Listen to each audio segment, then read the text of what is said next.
নরেন্দ্র মোদী ভারতের নতুন সরকার গঠনের পর প্রথম কোনো বিদেশি প্রধানমন্ত্রী হিসেবে দ্বিপক্ষীয় সফর শেষ করেছেন বাংলাদেশের প্রধানমন্ত্রী শেখ হাসিনা। সফরে বাংলাদেশ ও ভারতের মধ্যে 7টি নতুন ও 3টি নবায়নকৃত সমঝোতা স্মারক স্বাক্ষর হয়েছে।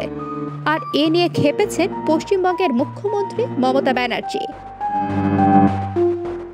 বাংলাদেশ ও ভারতের সমঝোতা চুক্তির মধ্যে রয়েছে গঙ্গার পানি বণ্টন চুক্তির মেয়াদ বাড়ানোর সমঝোতা।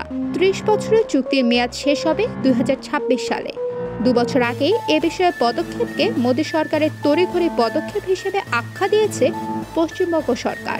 শুধু তাই নয়, নতুন করে ফারাক্কা চুক্তি বাংলা বিক্রির পরিকল্পনা বলেও অভিযোগ করেছে তৃণমূল কংগ্রেস। পানি বণ্টন চুক্তি প্রসঙ্গে সংসদে গর্জে ওঠার হুঁশিয়ারি দিয়ে মমতার দল বলছে, বাংলা বা পশ্চিমবঙ্গকে অন্ধকারে রেখে ফারাক্কা গঙ্গা চুক্তির মেয়াদ বাড়ানোর সমঝোতা হয়েছে।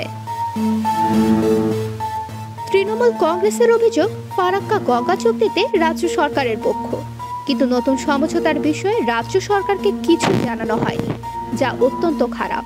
এছাড়া এই চুক্তি বাবদ রাজ্য সরকারের যে পাওনা টাকা তাও বকেয়া রয়েছে। এবার বাংলায় বন্যা হওয়ার আশঙ্কা আরও বাড়ল। তৃণমূল বলছে, আগামী 2026 সালে এই চুক্তির মেয়াদ শেষ হওয়ার কথা।